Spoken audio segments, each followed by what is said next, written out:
who were not able to join in to catch up what we were all about. Maybe next time they might say, oh, they really had fun, so next time I'm going to to be there. So yeah, maybe you've already watched the video I uploaded on Patreon on the news regarding my academic life. So yeah, I've handed in my dissertation to the supervisory team, and apparently they think it's really good. So I'm going to apply I told them, I encouraged them to be ruthless and extremely pedantic, because I want to, before I actually submit, I want it to be perfect. Well, it's not going to be perfect, but as good as it can be, so that, you know, it's fine if your supervisors tell you to amend things, but once you have to go through through the defense, you really want it to be really good, because I wouldn't want to, you know, not pass my thesis defense. That's really important. And yeah, I was hoping to get it around October, like late October. But my lead supervisor thinks that it might take up to 3 months after I submit my dissertation.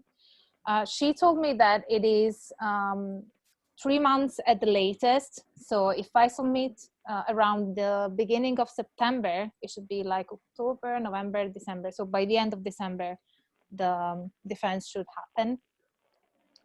But yeah, I was hoping to get it finished much sooner than that, to be honest. That happened. You can have a Yuletide celebration. There we go. Yeah. You could live stream it. yeah, I think I will make something special for you guys, for the Patreon community, so that you can, yeah, maybe I can vlog the day I'm about to go into the fest. Let's see what happens. I followed one. Somebody tweeted it. They tweeted their defense as it went through. Which was quite interesting. Yeah, I know that nobody can be inside the room while you. Well, that is if I get a live defense, because at the moment it's not certain whether it's going to happen in an actual room or online. It all depends on how the whole pandemic evolves in the next months. Yeah. And also the lead external examiner should come from the University of Bristol. He's Ronald Hutton. So he's very well known among pagans. Right. And yeah, he comes from Bristol, and he's quite, he's an elderly man. So maybe he might prefer to do it online. I don't know. It'd be fun to have a live defense, but it's 2020, so nothing is fun in 2020, or not as fun as it could be. How does it feel to be at the end of it?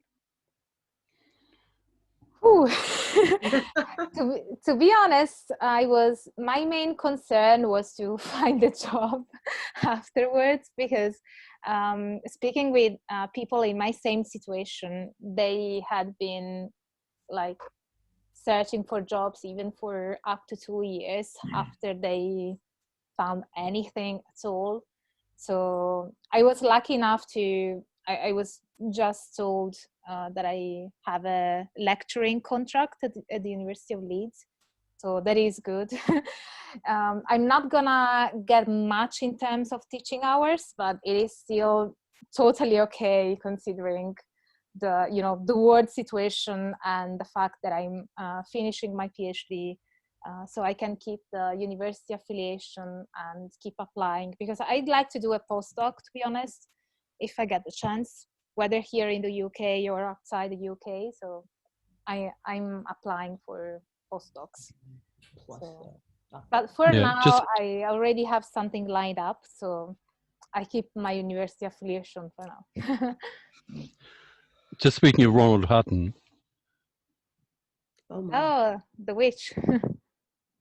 just on audiobook. I just, just reading it at the moment. Waiting for my copy of The Cosmic Serpent to arrive. I did that on Kindle. I was late to the Patreon community, and also sort of I think they were just about sort of finishing the previous book, so I thought, oh, I'll get that on Kindle.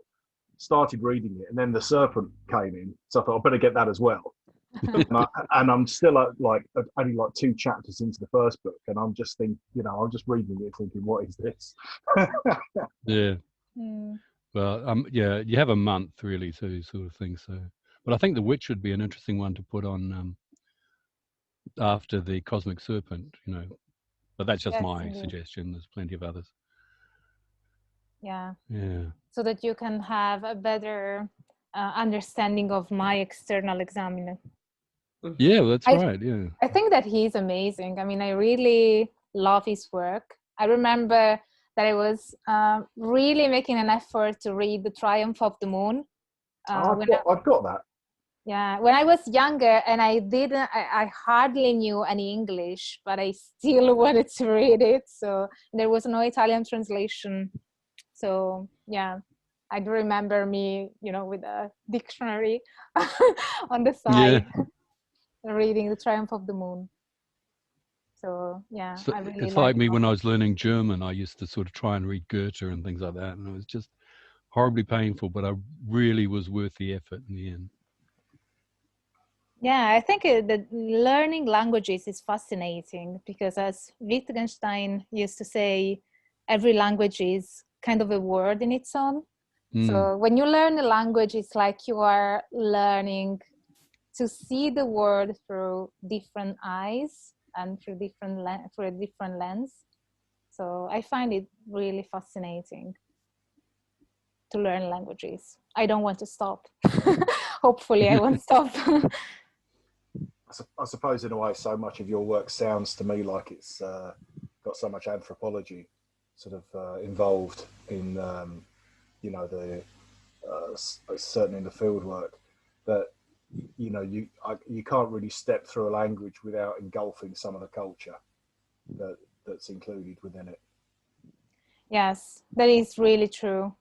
Yeah, we were talking about this yesterday morning. I had a socially distanced walk in the park nearby with a colleague, and she has just joined the university, and she's done her PhD at the University of Cambridge. So she's really good, and she's a philosopher. She's a lecturer in philosophy. And we were talking about languages and how language affects our perception of reality, which was really, really interesting. And I come from a philosophy background. Now I don't know how to define myself because my PhD is in anthropology and religious studies, but my 2 university degrees are in philosophy. So what am I? I don't know. But at the university, I teach both philosophy and anthropology. So they take advantage of both my backgrounds, I guess.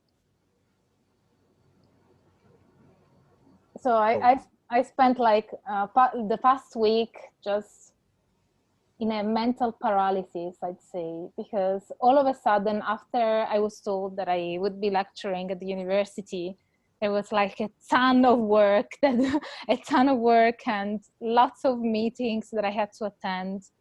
My first departmental meeting and everything. And yeah, next week I'm going to the university, like physically going there, which is going to be the first place I go to in 6 months or so. So the first closed place.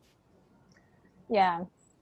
And so, I was really concerned about how I'm going to keep up with everything, with the channel and with the lecturing work. But then I think I can find a solution in designing my courses in a way that I can choose certain philosophers and certain themes that I can sort of tweak for the channel as well.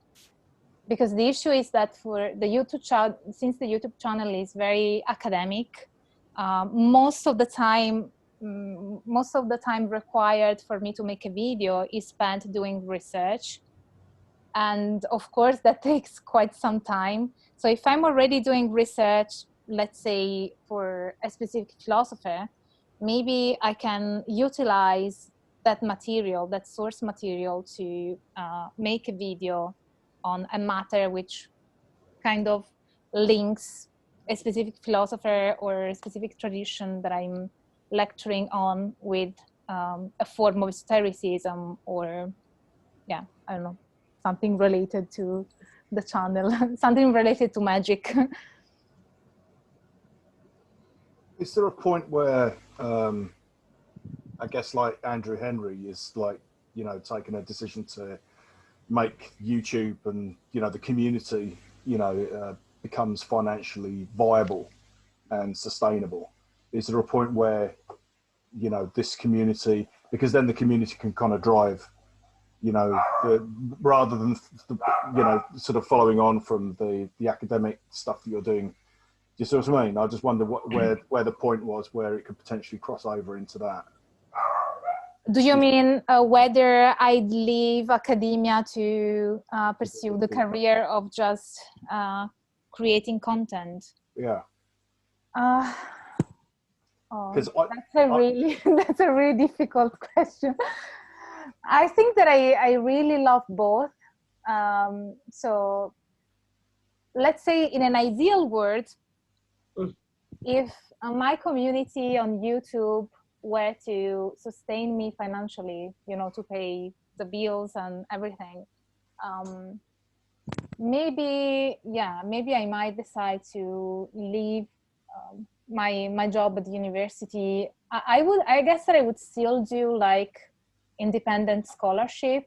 So I could become like an independent scholar and still publish on peer-reviewed journal and attend conferences, but without teaching at the university. That could be a possibility. But at the moment, we are really far from, you know, the community sustaining my, becoming, you know, allowing me to make a living out of this project.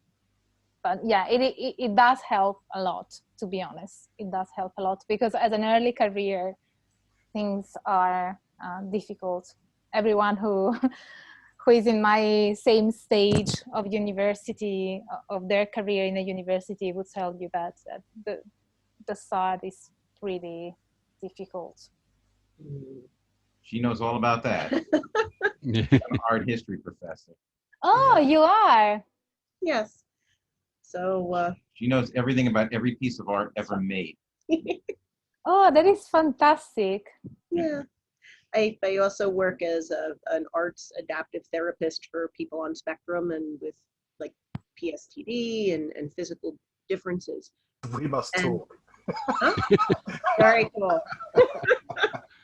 But it's interesting. Also, we're in America where sometimes, unfortunately, college is seen as like 13th grade. And I'm like, no, there's so many good things. And it's just interesting. Academia, I know more PhDs with 2 and 3 jobs than, and it's just a very different attitude, I think, in the States, unfortunately. But there's still a lot of great students and very supportive people. But yeah, we're just gonna leave that there. Yeah, you can understand me then.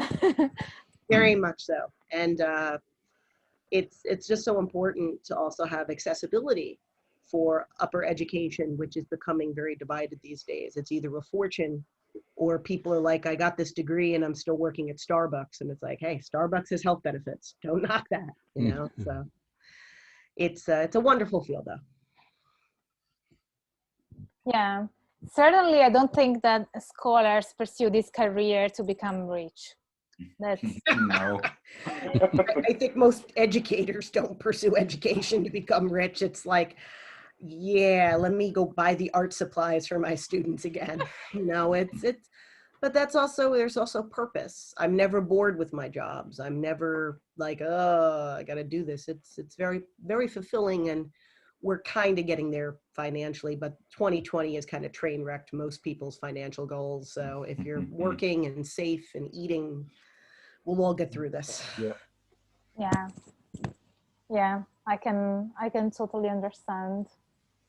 And yeah, I think what gives us purpose is what really matters in the end, because one way or another, especially if you're not that like I don't have many vices. I'm happy with a small place, and as long as I have a laptop that allows me to do YouTube, which by the way, I'm actually almost there in terms of funding. So no worries, honey. Air conditioning. Where is it that you teach history? I used to teach. I'm affiliated with Rutgers, Newark. We live in New Jersey. We're Americans. We're over. Anybody else from the States? Okay, where are you from, my friend? Rutgers. I think most of my viewers are the large majority of my viewers are from the US. Oh, okay, so they would know Rutgers. Yeah, That's a big university. And then I did a lot of community college, which actually is a great stepping stone. There's really a good diversity of people. Also some really students that you would never think are interested in art or history or anthropology or why things are the way they are, and they pop out of the woodwork. And so I've done a lot of community college. I've done a lot of Rutgers is a very interesting school, and Seton Hall as well has an amazing small collection of religious art. Obviously it's a Catholic college, Catholic university, so it's very interesting, very beautiful. And how did you two find my channel? Now I'm curious. Oh, it's me. It was a link. Was it Religion for Breakfast? Religion? I follow all that stuff online, like all the magic, religious philosophy, and especially people talk about demons and stuff like that, like the cooler stuff. That's kind of how I came across it. Okay, let me just check to make sure she's okay. Yeah, hang on. we have to check on the cat. But that's how we came across it, and then we just started watching the videos backwards from there. What, sweetie? I think that a lot of people came from my collaboration with Andrew. Oh, okay. So we're not the only ones. No. No, it was a huge bump. Yeah, it was a huge bump in subscribers after my collaboration with Andrew. Now it's, you can tell that it's slowed down. But it's fine. I think it's going to be in waves. But I have another collaboration lined up with New Thinking Aloud. Is Eric here with us, by the way? I think I saw him. Oh yeah, Eric is. His name is here. So Eric, if you hear me. Oh, hi Sebastian. I can see that you're there too. Yeah, because some people get concealed. So yeah, as I was saying, I don't know if you know the YouTube channel New Thinking Aloud, but Eric suggested me to reach out to Jeffrey. Oh, Eric says, sorry, juggling 2 meetings. Oh, okay, that's fine. As I said, I'm going to upload the recording on Patreon, so you can catch up everything in case you miss it.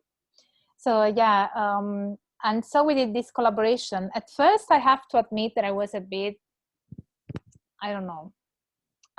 He's not really an academic, and there are certain videos on his channel that I don't quite subscribe to, but it is still, I think that people who practice magic, who are interested in esotericism, psi phenomena, and things like that might find his channel fascinating. So at first I was a bit, I don't know how to put it. I didn't know how it would, what would happen in our conversation and how it would go. But actually, I think that the interview we did together I told him that I didn't want to share anything regarding my personal practices, because I see that on his channel he tends to interview academics or former academics or former scientists who talk about these kind of things, and they normally share their experiences. And I told him that I was not willing to do that, but that I would be happy to share anything academically related to magic and my work with magic in that respect. And I told him the same thing about my interview to him on my channel. So by the end of September, there will be the interview that he did with me on his channel, and the interview that I recorded with him for my channel. So I interviewed him yesterday, and he interviewed me last week. And actually, it was really, I was pleasantly surprised by the interview. And I think that he really stuck to the academic topic, because I told him that I wanted the interview to be very academic. And so he mentioned peer-reviewed papers and the meta-analysis. And we talked about his PhD, because he holds a PhD in parapsychology. He says that it's the only PhD ever awarded in parapsychology specifically, because the other ones tend to be in psychology. And then even though the research was actually in parapsychology, well, he says that the time is running out. In case the meeting is not extended, I can create a new one. Mm-hmm. Yeah, Andrew will keep you updated in case my computer doesn't allow me to. Yeah, just on that, Angela, do you use your personal ID for the meetings, or is it? I think I do. Yeah. You can always reboot it. Some of my art classes are Zoom, so if it's my private lessons, then sometimes after an hour we just resend it and then people relog back on. It's not a big deal. Yeah. Yeah. So you can just use the same number and the password stays the same. So it's just. I just have to relaunch it, basically. Yeah. Yeah. Yeah. And so as I was saying, he was talking about his PhD experience, that he got his PhD at the University of California, Berkeley. And after his PhD was awarded, they challenged it. They wanted to kind of take it back or something, and he had to pursue legal actions. Oh, wow.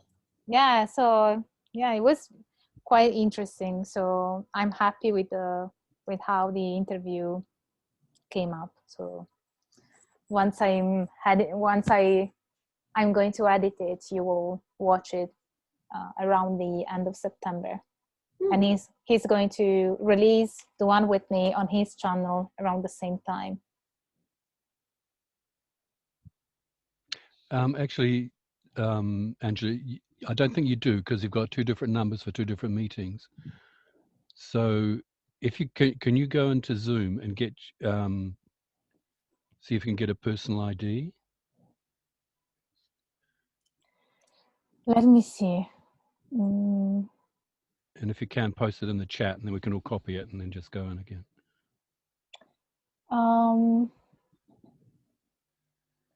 What is a personal ID?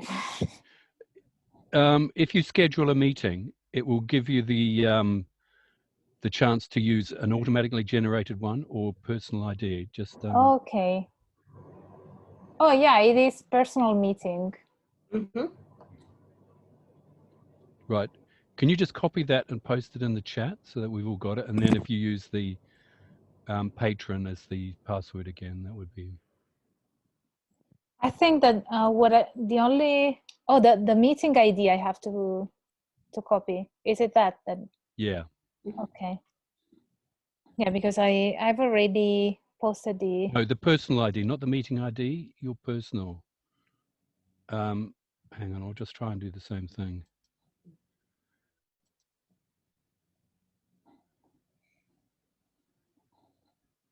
Oh, yeah. Okay, I found it. Good.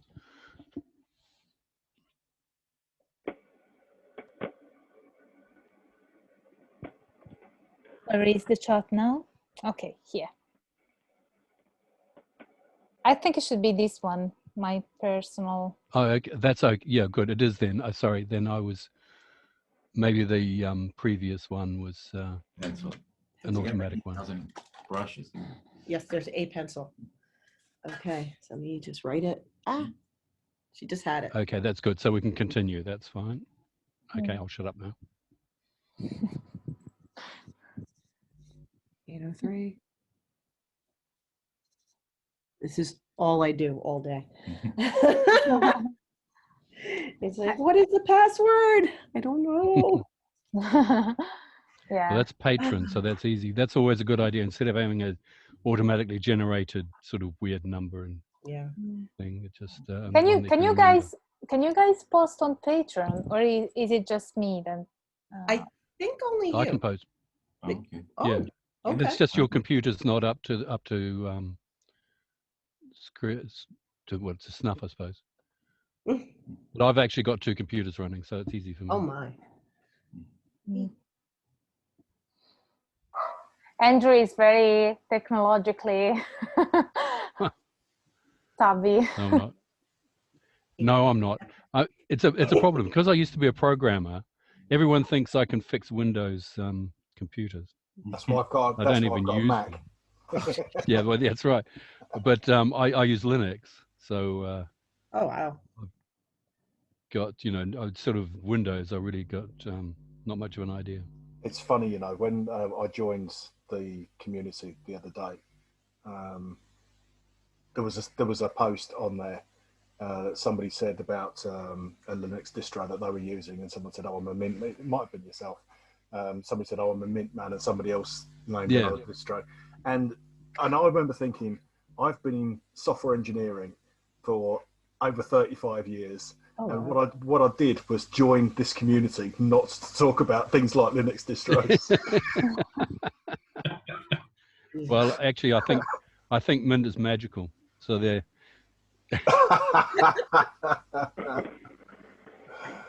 actually no. Well, I'm trying to push Angela onto doing a video on techno paganism and that sort of thing. Oh wow. So It would be she hasn't got the time at the moment. That would be pretty cool. be really cool. I mean, Zoom is tough because sometimes you feel like a talking head, but it really does allow as much safe interpersonal connection, but also like some of you are thousands of miles away. It's great to connect with others. So, like a digital coven. Hooray. Yeah, So, where are we all? Because we haven't exactly said. We've got the fact that 2 of you are in the States, but where are we all? Well, we're right outside of New York City. Right. Right over the George Washington Bridge, right Jersey end of it. So we can see Manhattan sometimes. Right. On a clear day. On a clear day, yeah, it depends where but that's roughly where we are. The only thing I know about Newark is the airport. Yeah. I know that Sebastian is from Austria. Is it Austria? I'm about an hour south of Lake Erie in Ohio. So I'm just an hour from Cleveland. So that's where I'm at. I'm like right in the middle of Ohio. Not much to say about that state. Kind of is what it is. 9 Inch Nails, Tool, and Marilyn Manson, and the most astronauts, if that tells you. There's a lot of creative people. I've got a picture portal. of Marilyn Manson on the moon. Yeah. Yeah, right? Oh my. So Sebastian, you were going to tell us about Österreich? Pardon? Oh, he's got problems with the sound. Yeah. Yeah. Okay. No, yeah. Okay. Good. Okay. Hey. Hey. Yeah, so I'm not like well connected with any kind of traditions in Austria. Oh, you're going to have to put that mic right up by your mouth. Yeah. I'm like not that well connected to like any traditions in Austria or anything like that. I was like spending a lot of time in my room.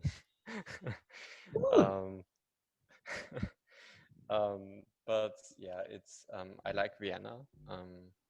I'm there a lot, and I used to go there to university for a while, but then I was like, it isn't sufficient, or like it's not my kind of thing, because it's very much of a mass. Yeah, it's like production line for knowledge, or like it's an extension of school, but just a higher intensity of it. And yeah, and my psychology reacted like very badly to that. Now I like autodidactic spaces on the internet, and that's why I'm here. And yeah, otherwise I don't know what to say about Austria and Vienna. I guess it's like nice. I like the architecture. I like going for walks. I like the museums. Yeah, I like places to dance, even though Austria isn't that well known for like dance, and it also isn't big in like dance or anything like that, but it used to be before the Second World War. So yeah, so I guess that's like my thing in Vienna and what I'm doing here. It was my job. I should have noted that. I'm really bad at remember, because I'm so it's like the conversation is so engaging that I forget that I have to record it. Right. Actually, we were still we were halfway through getting through where we're all from. Yeah, so I'll say I'm from New Zealand.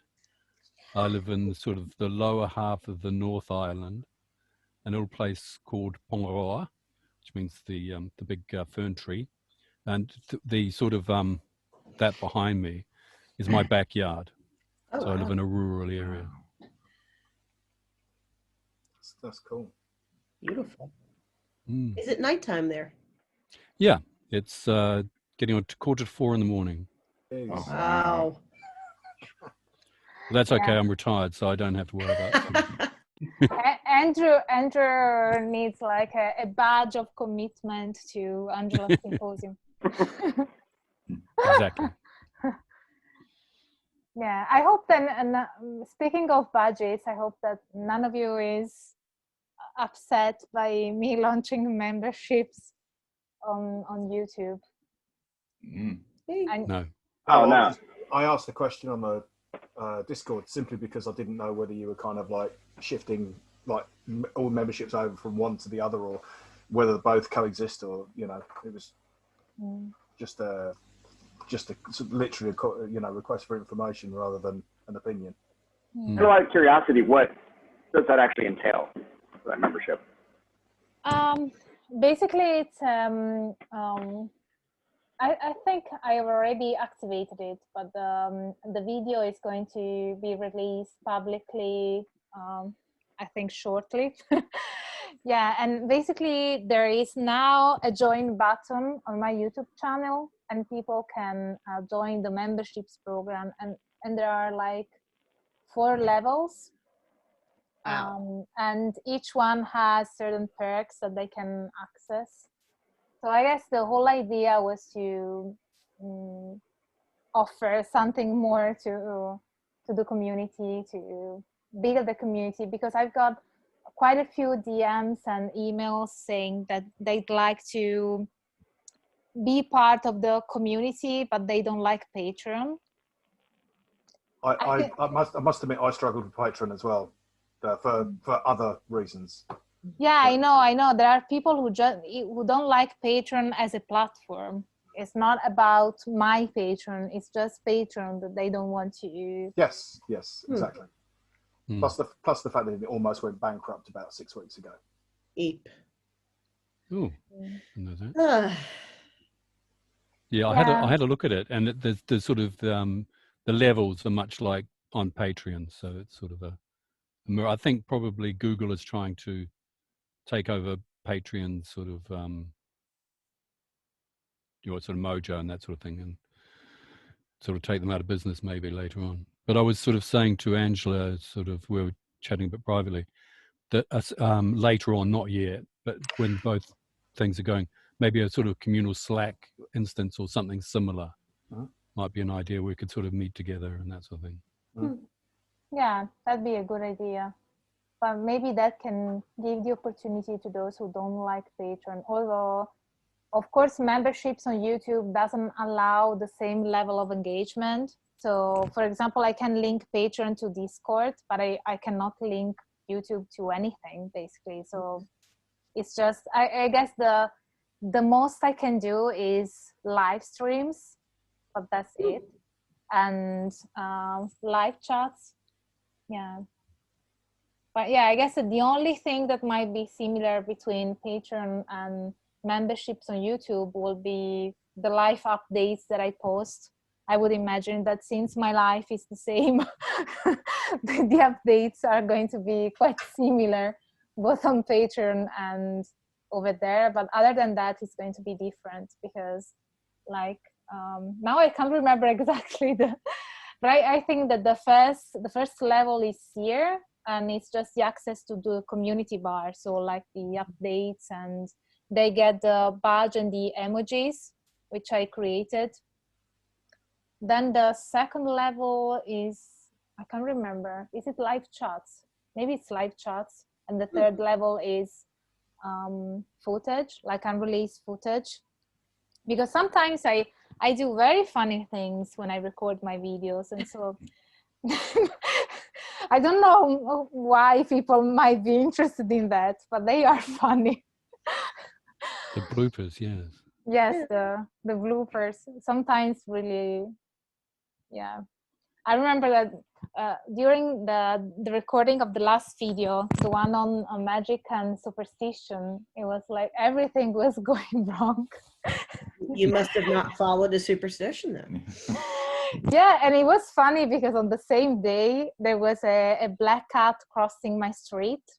Oh. And I said, well, I'm not going to take that as a bad sign because I'm not superstitious. And then since during the recording of the video, basically everything was going wrong, and the microphone was not working. There was a certain point when I just lose it, and I start saying in Italian, oh, it was the black cat, it was the black cat. And the way I say it, since it is also in Italian, it seems like I'm sort of evoking some kind of spirit. And it was when I saw it, I don't realize the kind of faces I make. But then when I go and edit the videos, sometimes I laugh because I don't know, I'm very expressive sometimes, more than I realize. That black cat and I'd hug it. That's cool. It's funny, you know, I live in a semi-rural area too. I don't think it looks quite as amazing as Andrew's backdrop there, but I live on the edge of a forest, and my wife has lived. She does have genealogy and family tree, and she's lived in this, or had family in this area. She's gone back to the 14th century so far. Are you in England? Pardon?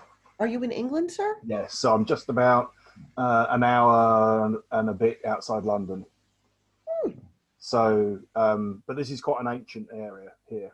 The Ridgeway Path, which is tens of thousands of years old as a passage route, goes literally just up the road from me.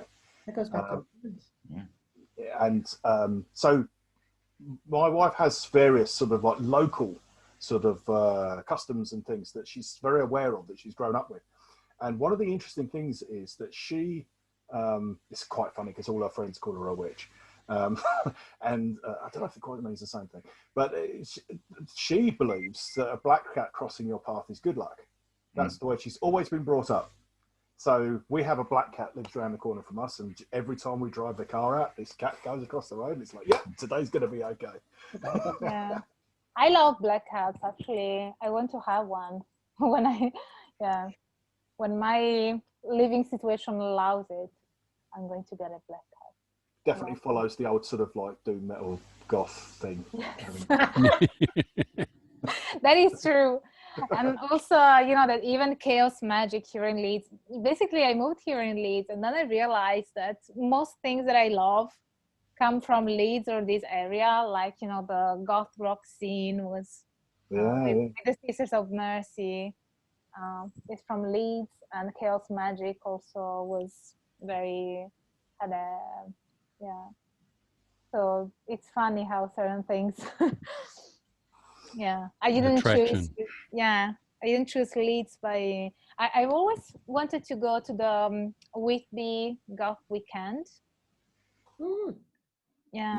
My brother used to live just a few miles, 6 miles down from Whitby, in Robin Hood's Bay, and he. I mean, he's, you know, he looks like I used to do because I've got long hair, and he loved it. You know, he used to go up to the Whitby Goth Weekend. Yeah, I really want to go, but nobody ever wants to come with me. Yeah, it's one of my regrets. I studied in Stoke, which is kind of close by, and I never had the chance. So Stoke's not on the way to anywhere, is it?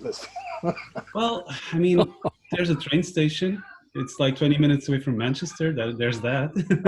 That's true. I'm being disingenuous. Yeah, well, if any of you want to come with me and with the Goth Weekend, I'm up for it. Yeah, a weekend, great, from New Zealand. That's where we go. Well, I guess it's. we'll all do our own independent, like little Victorian tea parties. So that would be awesome. Yeah. Yeah, and also if normally for my job, I have to travel around. So if I ever come to the US, well, actually I was supposed to come to the US in November, but then COVID happened. Yeah, my paper was accepted at the conference of the American Academy of Religion.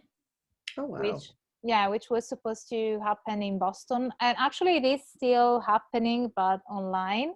So I'm still going to present the paper for the American Academy of Religion, which is still very good because the American Academy of Religion is, you know, the association when it comes to anthropology and these kind of subjects. So it is important. And it was going to be held at Andrews University, Andrew from Religion for Breakfast. Andrew, he's doing his PhD at the University of Boston, at Boston University, rather, yeah. And that's where the venue of the conference was supposed to be, yeah. But now it's not going to happen anymore.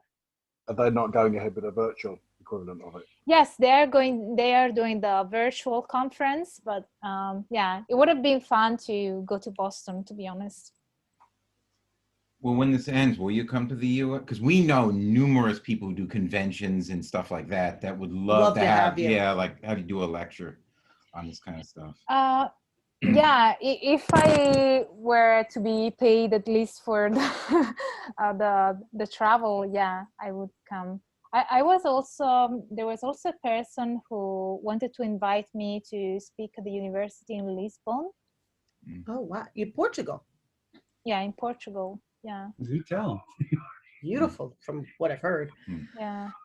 Yeah, actually. To my chagrin, I was going to say, to my chagrin, she was also booked to a conference in New Zealand, down in Dunedin. Yes. I was supposed to go to New Zealand too. You know, before the pandemic took over the world, I was traveling a lot around around the world for conferences and these kind of things. Yeah. Seeing universities from all over the world and meeting scholars. I really like to meet people because, as you can tell, I'm quite an extrovert and I like to communicate and know people. But now, you know. Well, you could incorporate the two things, couldn't you? So if you went on a lecture tour, you could take the band with you and you could do like a music tour as well. Oh, yeah. In my previous life, as most of you know at this point, I was a singer. yeah, and I had a metal music band. That's really cool. Yeah, yeah. I don't know if you realize, but the outro of all of my videos is sung by me. Oh wow! No, I didn't know that. Yeah, that is a song from one of the bands I used to sing into. Yeah, and the name of the song is "Children of Darkness." So I thought it was appropriate for the channel. Yep. Yeah. I mean, that would make for a fascinating sort of topic, either for discussion or for a video. The relationship between, I mean, I suppose there's the whole kind of like subculture things around. I mean, I suppose because I'm a rock music fan, I would probably sort of veer towards that side of things and goth. But even with classical music, there's been a whole kind of strain of influence or relationship between music and the occult for at least a couple of 100 years or so. I mean, I know there's all sorts of stuff about, you were talking earlier about symbology and numerology, and I know Bach has a lot of both interest in the mathematical world and also in the sort of numerology side of things as well. So it's a fascinating sort of intermingling and overlap, and maybe that's just a cultural intersection that occurs because there are things that inspire people, and there's an overlap between what people do on a daily basis and what inspires them, but also just in terms of where how their belief systems sort of interact with what they do. I think it's fascinating. Yeah, it's fascinating.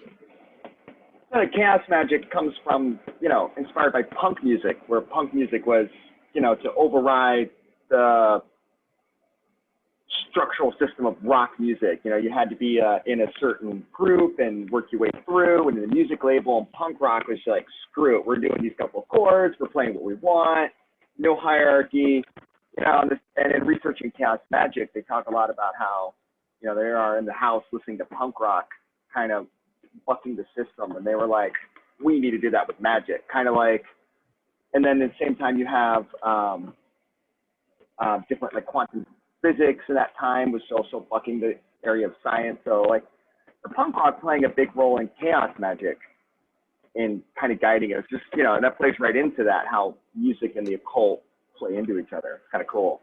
Yeah, that's really cool. That is. It's almost like there are some people that are very traditional and they want to follow certain, think of it like there's classical music that inspires certain types of magic or folk magic or healing. Then there's people that are like, okay, I'm going to go to a more shadowy side, but it's not quite evil. And then folk magic with folk music sounds pretty workable. And, Led Zeppelin, for example, they looked into mysticism. They looked into a little bit of Viking folklore and hobbits, love, longing, and hobbits. And it's just so interesting that different genres of music can certainly inspire different pathways for a spiritual or magical path.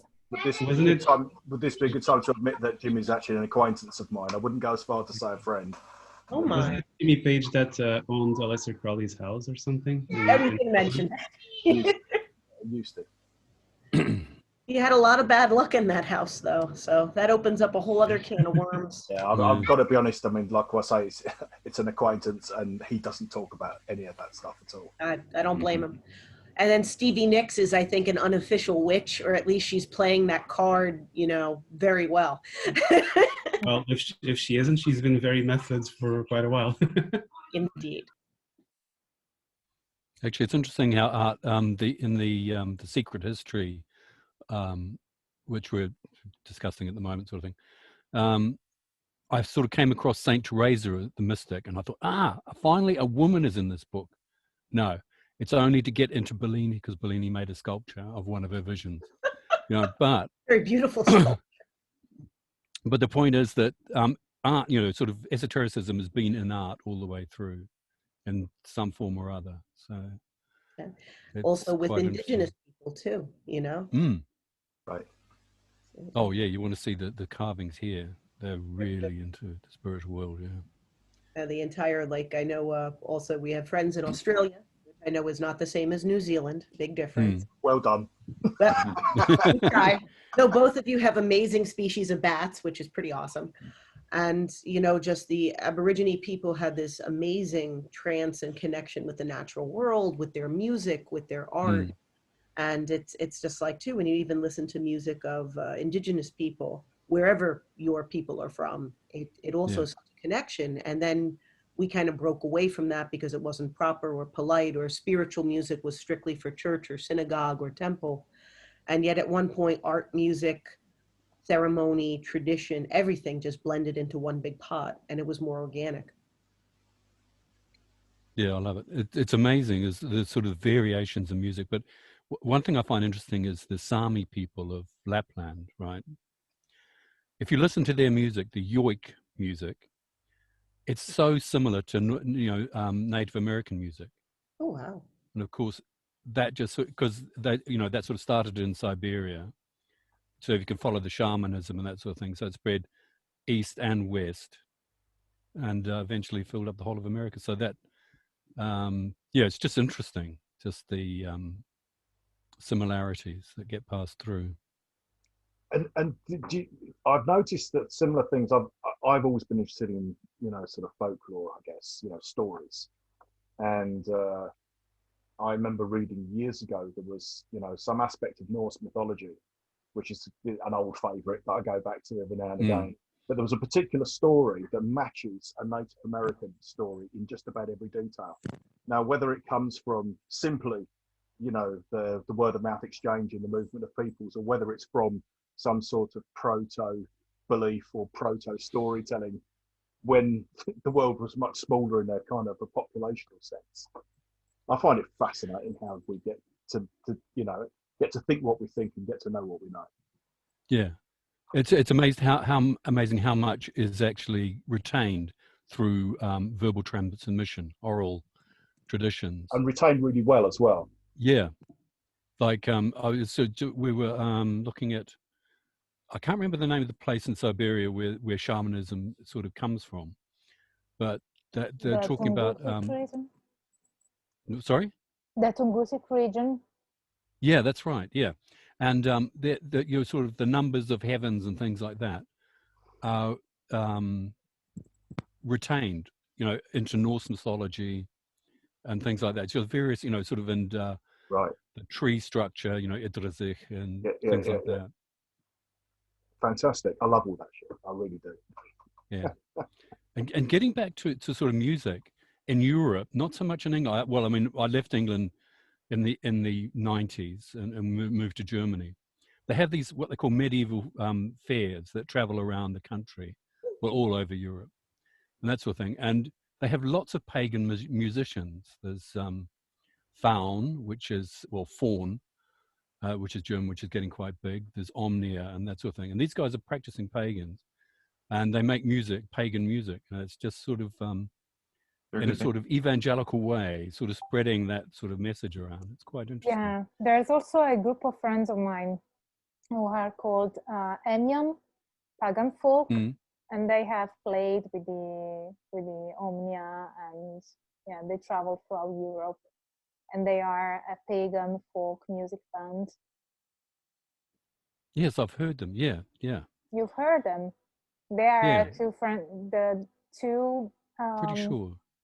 Yeah, I think you may have, because they. Because I mean, there's various sites on the web where you put in one band, it will tell you all the bands around that are like them. Yeah, there are many. Yeah, there are many bands like that. So. Yeah, and then you've got in Spain there's Trova de Mort, and can't think of any in Italy though. When I think about it. Emian. Emian, right? Okay. So, but just sort of generally, yeah. I mean, you got Hungary and all sorts of places around there. It's and there's Poland, and there's a huge movement in the Baltic states. And then you've got the Norse as well. You've got Badruna and people like that. Yeah, it is fascinating how powerful music is.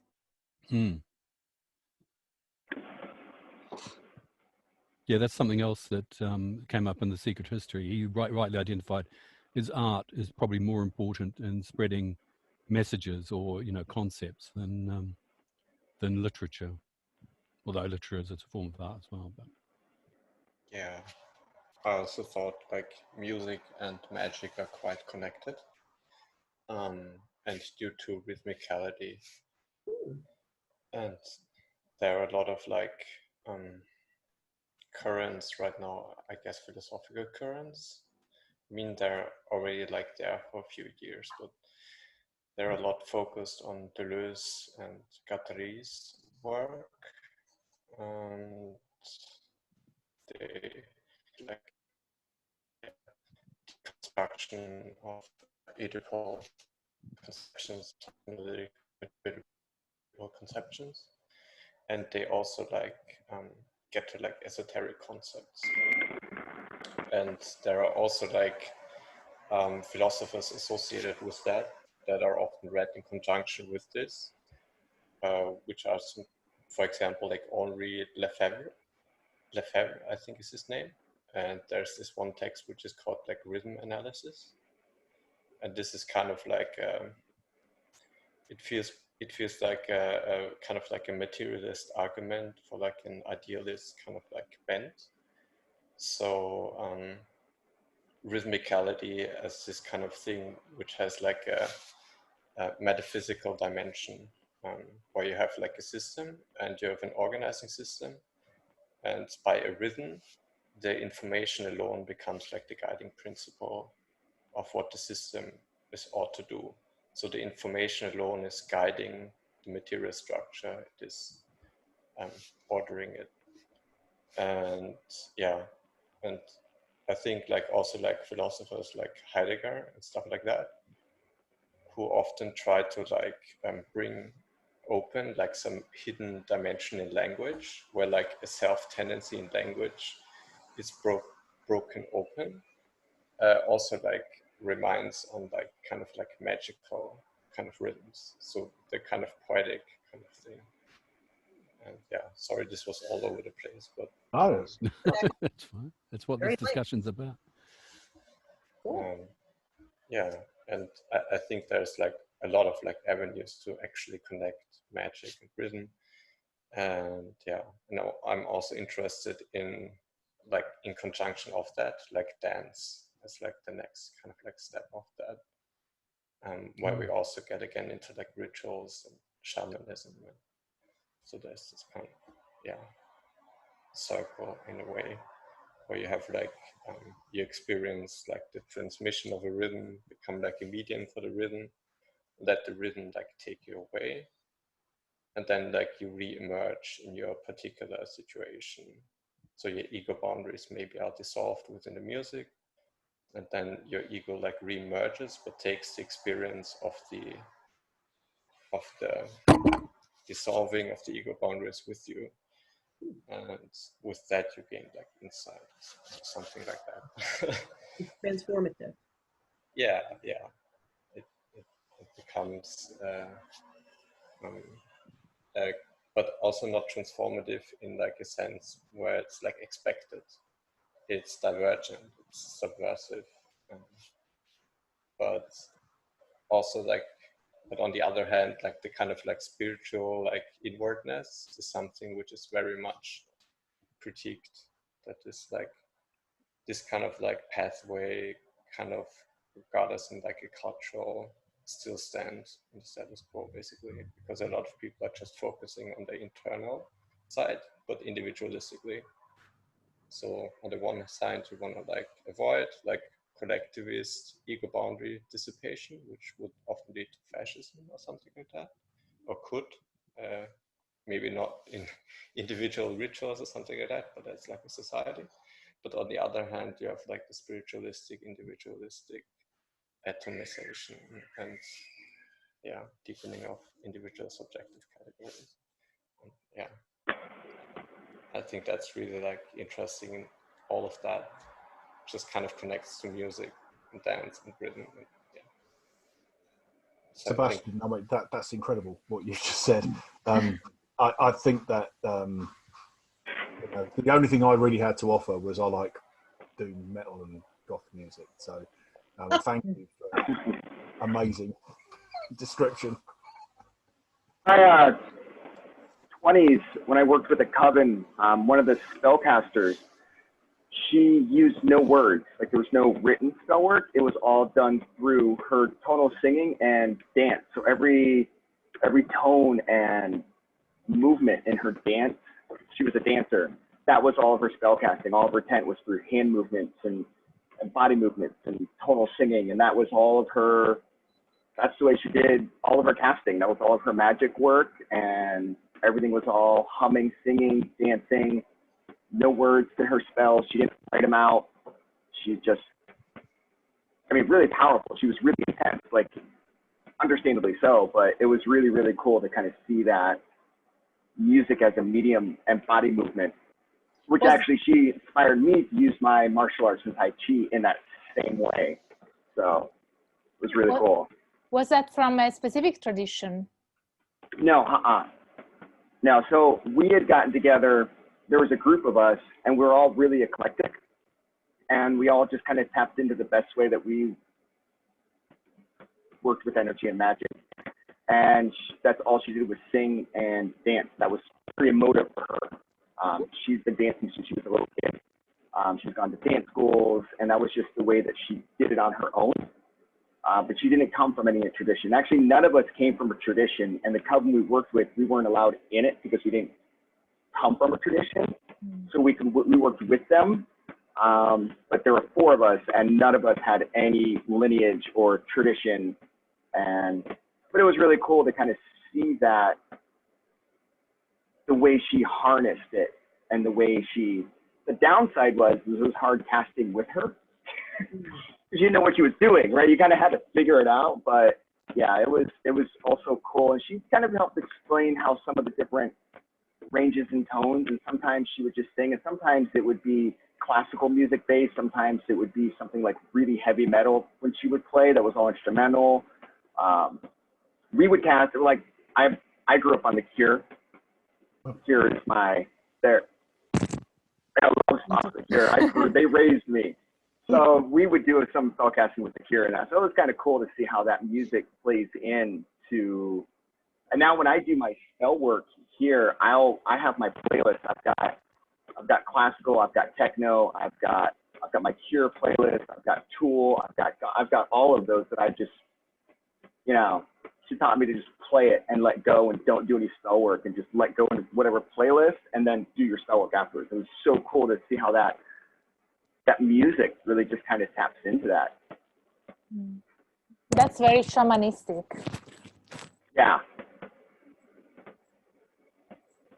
Pretty cool. Yeah, it's interesting that some sort of scientists are sort of anthropologists, I suppose, think that music's, singing started before speech. Sort of, and they're just sort of. But, just trying to explain, why does music have such an effect on you? You can get so lost in music and that sort of thing. It's strange, from an pure evolutionary point of view, it doesn't make sense. Where's the benefit? It doesn't. But if you bring magic into it, then you start to understand, it's quite interesting. What do you want to say? No? I've always wanted to write a book or an article on why we are not our biology. It is something that really bugs me. I have to put all the ideas together and make it more academic-like one day when I have the time. But I do feel strongly about it personally. I think that we tend to associate ourselves both as human beings and as our individual selves to our biology, whether it be DNA or heritage or whatever it is.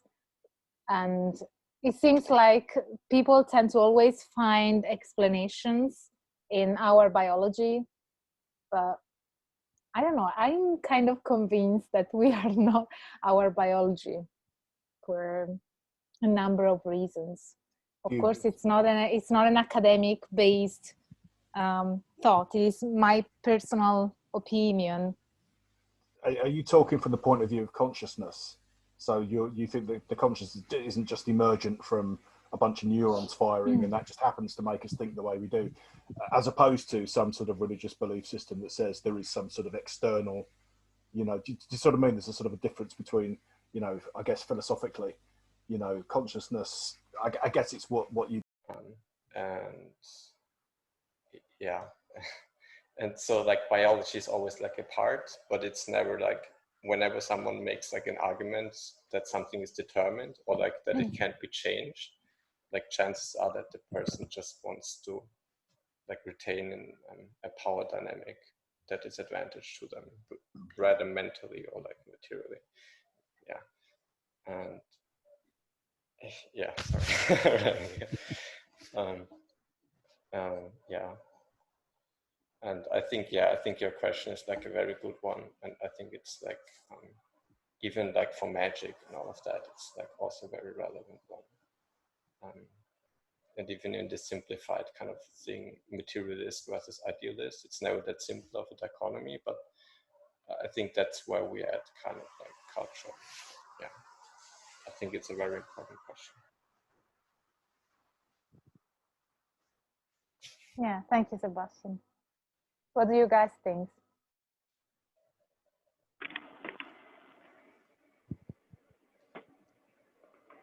Do we have everyone back again, by the way? Yeah. Yoel is still out. But, otherwise, it's everybody. 8 participants. Yeah, 7.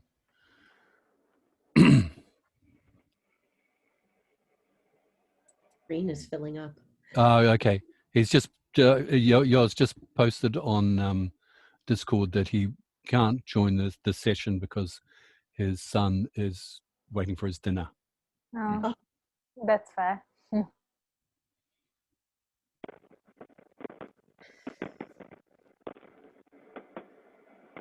Yeah, on the topic of chaos magic, I don't know if I mentioned this before, but there's a guy who wants to start a PhD in chaos magic at my university after watching my video.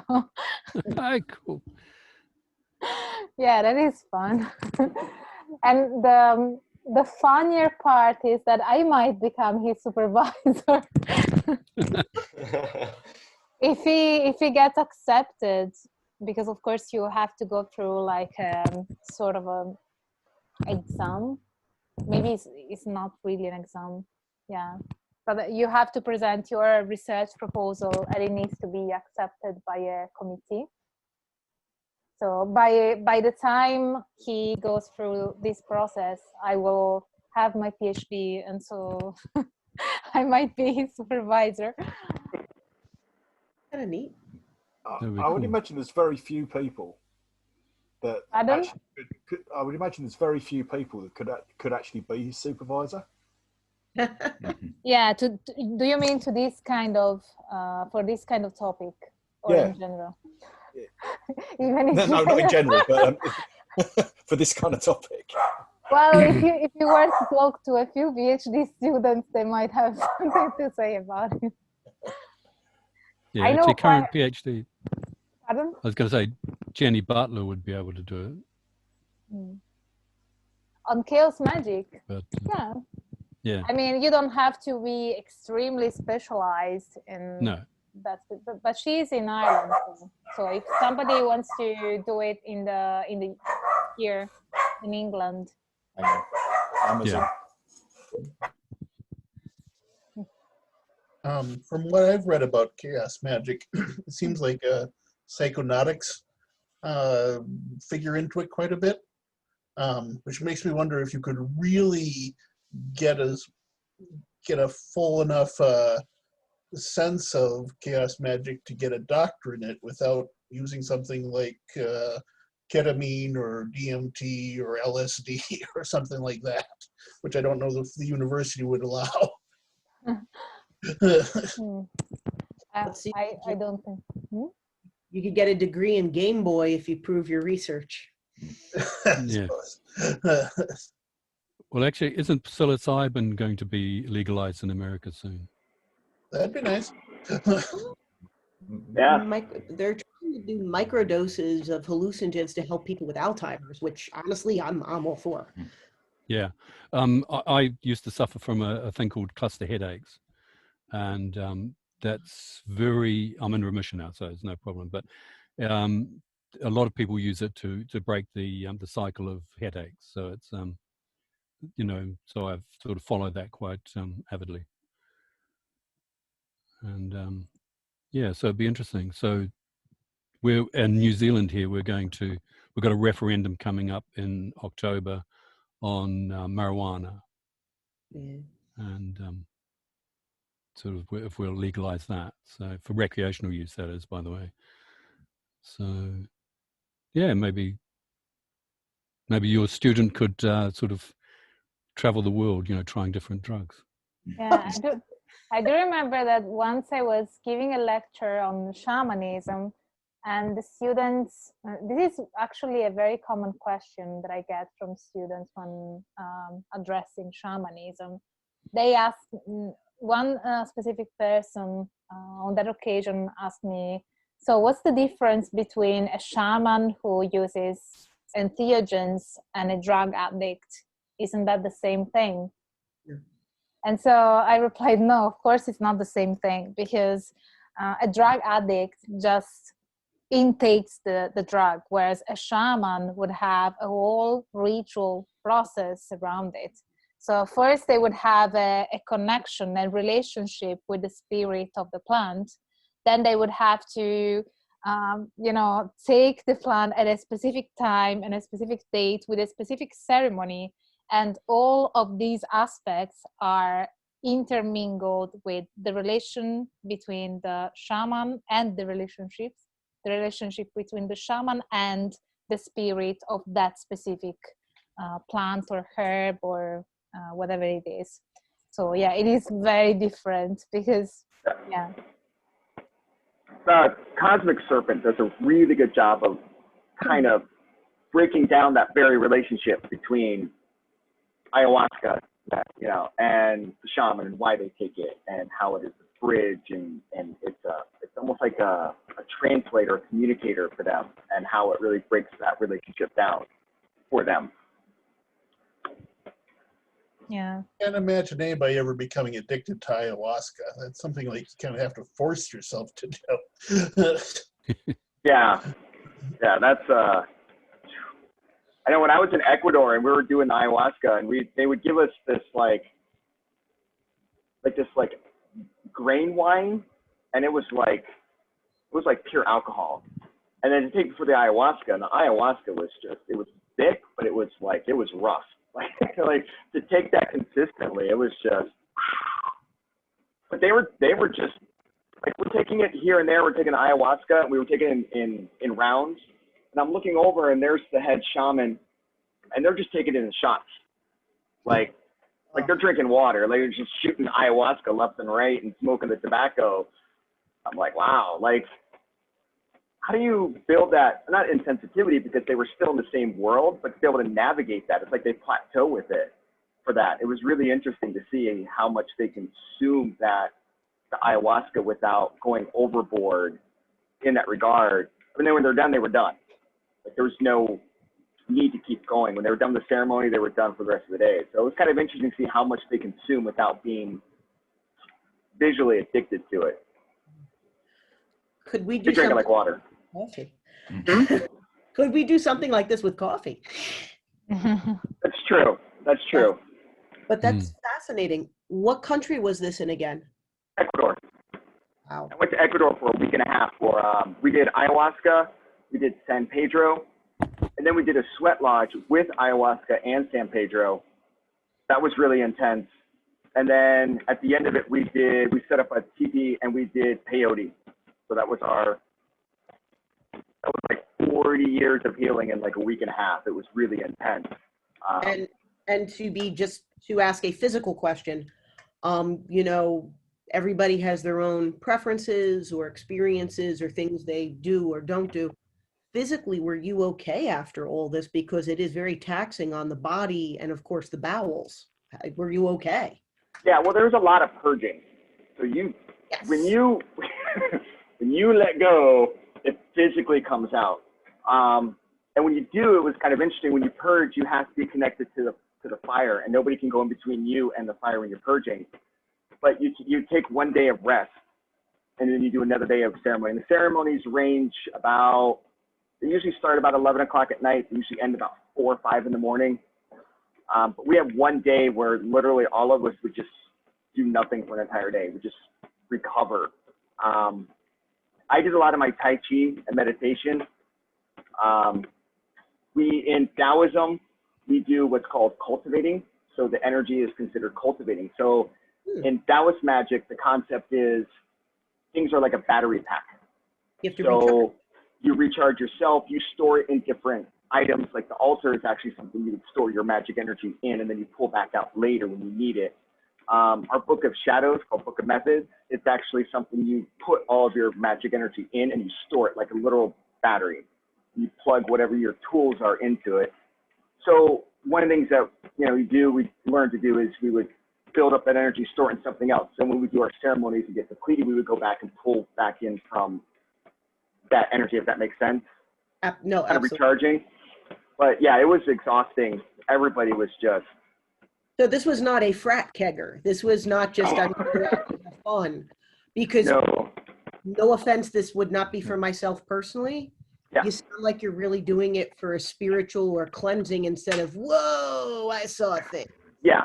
Yeah, it was actually really kind of interesting. And it was a really cool perspective on magic. So there was a woman who, she was there to heal. She had a really bad relationship. It was a mutual breakup, but she still didn't get over the person. And she was there to find the healing for it. And we're in the San Pedro. So San Pedro is a lot like ayahuasca, but it's meant to, they say it breaks open the heart. It tears down the walls.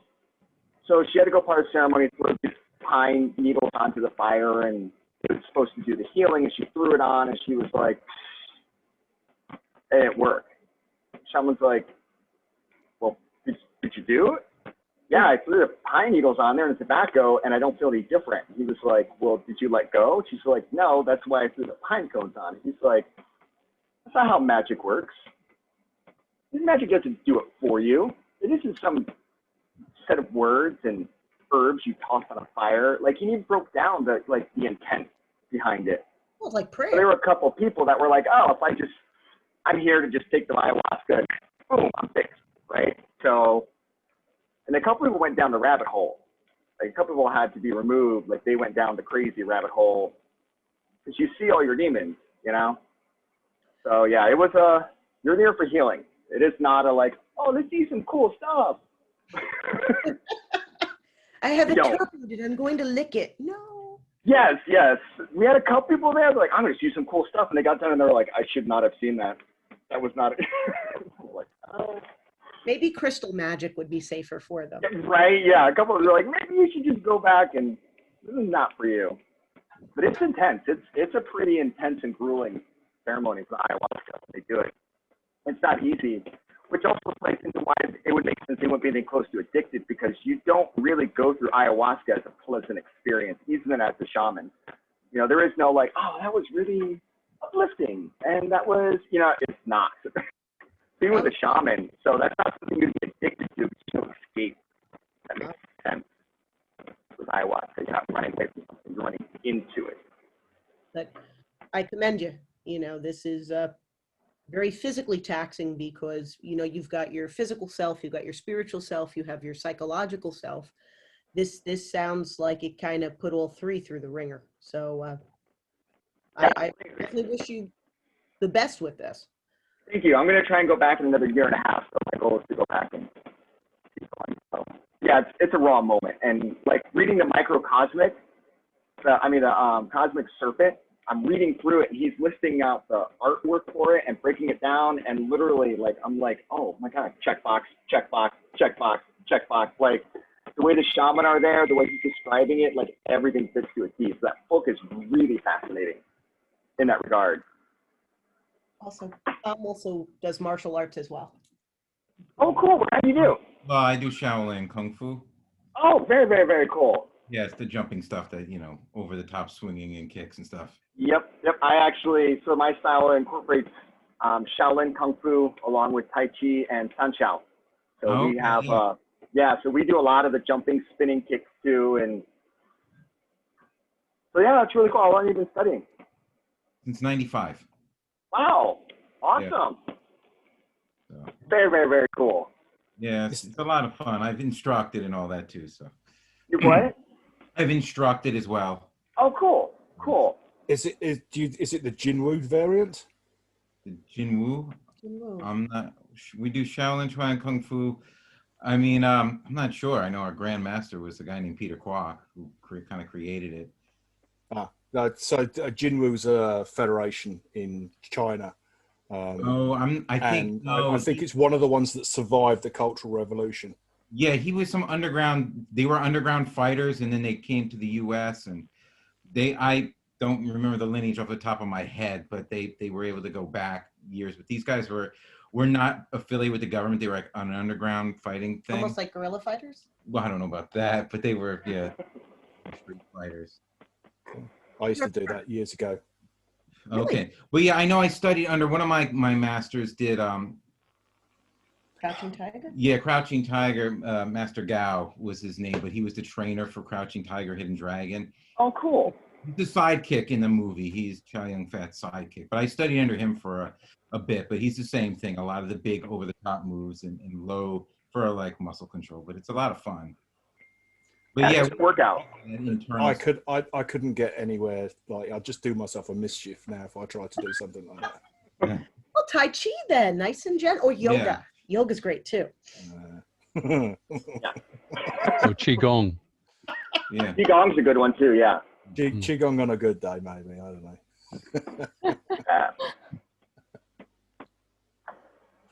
Oh my goodness. It's a lot of variations of a lot of good stuff here. Yeah.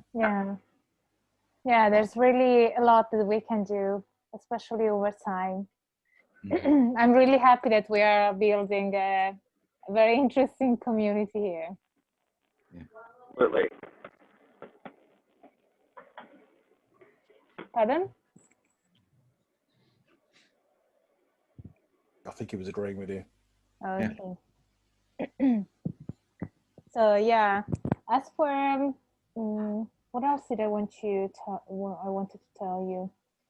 So as I mentioned, I think I'm going to kind of select carefully the themes for my courses at the university so that I can use the material for the YouTube channel as well.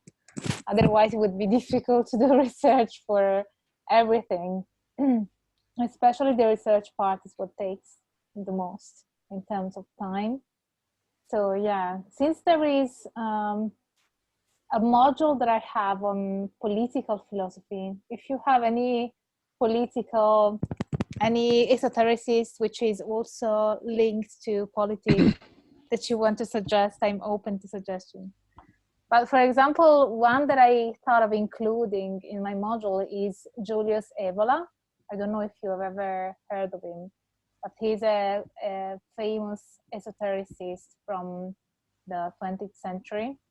And he's also linked to fascism. And yeah, and he's linked to quite a few esoteric movements, even beyond Italy. But yeah, of course, he's an Italian occultist. There was a number of German connections, wasn't there? With sort of Nazism and the occult, as far as I'm just conversationally aware.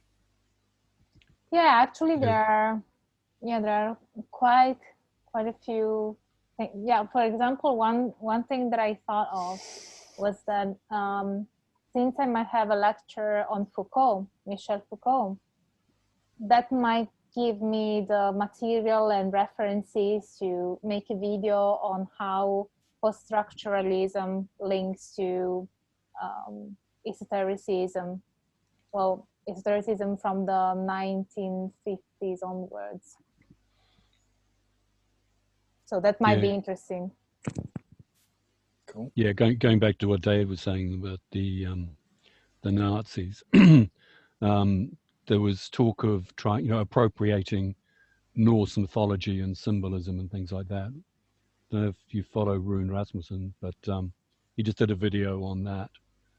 And of course, the swastika, which he had a book that was printed in the 1930s or something before Hitler's rise to power. He said you just couldn't put this on a book these days, and just so how the sort of esotericism with politics, and then sort of how it leaves an indelible mark on society. Yeah. And also, as I mentioned, when there are topics that I cannot address from an academic point of view for the YouTube channel, we can still have a lecture on them for the inner symposium for the Magos level patrons. So yeah, I think that as soon as I have time, I have to make a video on American Hoodoo, because Nick has, Big because in America. Very big. Yeah.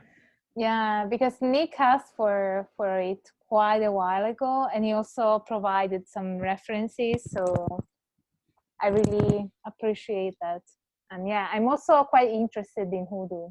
Of course, in my case, in the case of the YouTube channel, it's not just about knowing about these kind of things, because if that were the case, I wouldn't have any issues talking about these topics. But I always want all of the information present on my YouTube channel to be backed by academic peer-reviewed literature, because yeah, I know that colleagues watch my channel and I have to be bulletproof. Yes. But here with you guys, I feel more I feel more open to share even things that only relate to primary sources or to esoteric texts. So I don't feel like I always have to stick to academic peer-reviewed literature when I talk to you guys. I feel more open to sharing and everything. So that is. Speaking of which, was that you wearing a thelema? Sort of, I can't remember, was it a necklace or the unicorn? The unicorn soul hexagon. Yeah. Yes. I saw you. I thought. Yeah, I always wear symbols in my videos. Well, actually, maybe you might be surprised by that, but that is the way I look even in my normal life. and this is the way I look. No, I mean that I like to wear a lot of symbols, and yeah, I guess that I'm a bit peculiar compared to other people, I guess. I don't know. We're not peculiar. Yeah. Well, you're fine. Yeah. We're all fine. Yeah, it's true, because you showed a picture of yourself in the supermarket. Oh yeah. With a mask on, that's. Yeah, and I think I was wearing a Marilyn Manson T-shirt in that. Yep. Yeah, that's right. I was like, hey. Yeah, I don't think I would wear a Marilyn Manson T-shirt in one of my videos, just because he's strongly anti-Christian, just because of that. But I have to admit to you guys that I really like Marilyn Manson. Love an artist's art and not agree with their philosophy. I mean, yeah. Picasso's an interesting cubist painter, but he was not a good husband. So we'll leave that there. It's many different things. It's funny. That's a really interesting topic, and I'm going to have to go in a minute. So, but just that sort of separation of art and life, I wonder, because I mean, you look at, does it depend on what they do? There's a number of people that have, they're probably not very nice people by some judgment or some yardstick of nice. But you look at somebody like Michael Jackson, celebrated the world over, as a musician and so forth, and, not proven, but potentially a paedophile. So it's like, you know, where do you start and stop listening and appreciating things? Respect. We're all grown-ups here, and you know, somebody might have a philosophy or an artistic or a spiritual practice. That potato tomato. If we look at a bigger picture, I treat you with respect, you treat me with respect. I'll listen. I might not agree with you, but this is what I believe, you believe, or this is what I like, what you like. The world would be a much friendlier and better place. You know, we're trying our best. That's not only is that a wonderful charter for life, but that's probably a lovely charter for these discussions. I think so. That's why we're all here, and this is just so nice to meet you all. And it does feel like talking heads, but it really isn't. It's like the longer you're on Zoom, if you can stand the glare, it's really a nice way to introduce yourself to others. But one thing to keep, I mean, in something like this, you can be that way, but when you're being monetized on YouTube and, you know, have an academic career, you got to be careful, you know, what you do in public. No. Yeah. We get it. We definitely, I've been there too. We had a fellow professor, I think he was in his pajamas one day, and I don't consider that very professional attire, but you know, it almost like brought him to be fired. And yet, you know, there was another professor who would just get angry and nasty. I'm like, I get it. Decorum is very good, but being a decent human being to your students is important too, but it's a fine line. It's a fine line.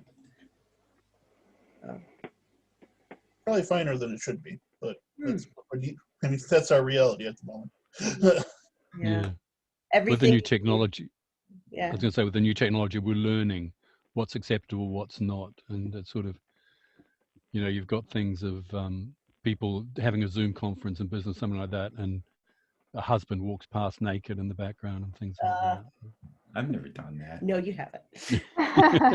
We've had the cat jump up in on the laptop once. She, I guess, wanted food, and some of my students, who some are simple, some are more complex. That's a mountain lion. I'm like, yes, it's a mountain lion. But you know, it's just a new form of decorum, just like 100 years ago, writing a telegraph or talking on the phone was new decorum, right? So yes. It's funny how the pandemic has forced so many people into using some of these sort of technologies. I've been kind of fortunate, stroke unfortunate enough I've worked from home for about 5 years, and my job is all over. So I can be up a day and night anytime but I live on Zoom pretty much. And you know, once you get used to it and used to sort of like exchanging and communicating in a particular way, you start getting yourself into thinking, well, I wonder if I'm the only one here, well, not today, but that's sitting here with no trousers on, you know, because nobody ever has to, because that's all you have to worry about. And yeah, the people wander, like I'll always leave that door open and my kids wander past with, you know, whatever they're wearing at the time. So it's almost like the you know, the formalities that I used to kind of conduct on here a few years ago have relaxed because of the sort of like influx of people since the pandemic, that everybody's now using Zoom. So I think the whole kind of like, you know, sort of zeitgeist of it is sort of relaxed and the feel of it's different now. Yeah, that is true. Since I can see that this meeting is ending in 10 minutes, should we wrap up the conversation? Yeah, it's I think so. been really awesome. But I'm looking forward to Voodoo. That's Yeah, I absolutely have to find the time to make that video. Actually, to make the research for the video. no rush. We have a lot of time. Yeah. Yeah, that is fine. And also in 1 or 2 weeks, I will have the Zoom lecture for the Magos level. So this time we will cover the Goetia from a more practical point of view, the demons evocation. I know that Sebastian is looking forward to it. I can see it from his face. Is there a recording of the previous one at all? Yes. Yes, it is on Patreon. I always upload the recordings. I'll go and look. So that in case you missed it, or maybe you joined the Patreon after the first lecture occurred, you can catch it up. Cool. And then we will decide together which will be the topic of the next lecture. And as I said, here in the inner symposium, I feel free to address the primary sources directly, which means the esoteric texts, whereas on the YouTube channel, I prefer to stick to academic analysis. Not only because of my academic affiliation and reputation, but also because that is what I want to offer to the public. So I think that there are many people who address esotericism from a more personal point of view, from the point of view of a practitioner, whereas there's hardly anyone, I think just me and a couple of other people doing that from a more academic point of view. So I think that it is important to offer the community that kind of approach as well. Absolutely. I mean, that works for me perfectly because I personally don't believe in anything. So, but I'm fascinated by everything as well, you know, in the same way. So I'm curious and open-minded, but also, you know, I don't necessarily want to hear about a practitioner's experiences. If I did, that's exactly what I'd seek out. But having that slightly more detached and fact-based thing, or certainly a sort of peer reviewed and agreed kind of approach, certainly suits me. I like Justin Sledge's channel as well. Yeah, Justin is a really lovely person as well. I bet he's really funny. His jokes are starting to come through a little bit. Yeah, a very dry sense of humor. Yeah, when he's all, you know, in very formal in his videos, but then when we have like Skype calls, he has metal t-shirts and black metal things. So, and we start talking about metal music. So he's really fun. I think that he first reached out to me saying that my channel was an inspiration for his. So he was inspired by my channel. Brilliant. Yeah. All good stuff. That was really nice. And then he asked me to do a collaboration. And I said, well, of course, let's do it. Maybe we might do another one in the future. Who knows? It'd be fun. It's the way to get the YouTube numbers up, isn't it? To share channels. Pardon? It's the way to get the YouTube subscription numbers up is to, you know, collaborate with other channels, you know, to. And their viewers then want to see you. It's kind of like a Venn diagram. Yeah, although I'm not as much interested in numbers as I am in the engagement of people. So I'd rather have, I mean, I can see the engagement from the views and the number of comments. So if I had the channel with, let's say, 100,000 subscribers and then only 500 people watch my videos, then I wouldn't really care about having all that many subscribers. I want people to engage with the content, and I don't know, otherwise what's the point? It's just a number. If there aren't people behind it engaging with what I make and produce, it's just a number. Cool. So yeah, thank you all of you guys. It was really fun as always to have. Well, thank you. It was great meeting everybody. Thank you. It's nice meeting you guys. Good day or good night. Yeah. Thank you. Good night for Andrew. Yes. No, it's good day. It's now nearly 5 o'clock. The sun will be up in an hour or so. Back to bed. Back to bed. It's got to be. No. I am an early riser, so it's sort of fine for me. I went to bed at 6 o'clock last night. Oh my God. All right, take care. Good to meet you all. All right. Yeah, and you do. Take care, guys. Bye. And speak to you soon in the Discord community and on Patreon as well. Yep. Bye. Bye. Yeah.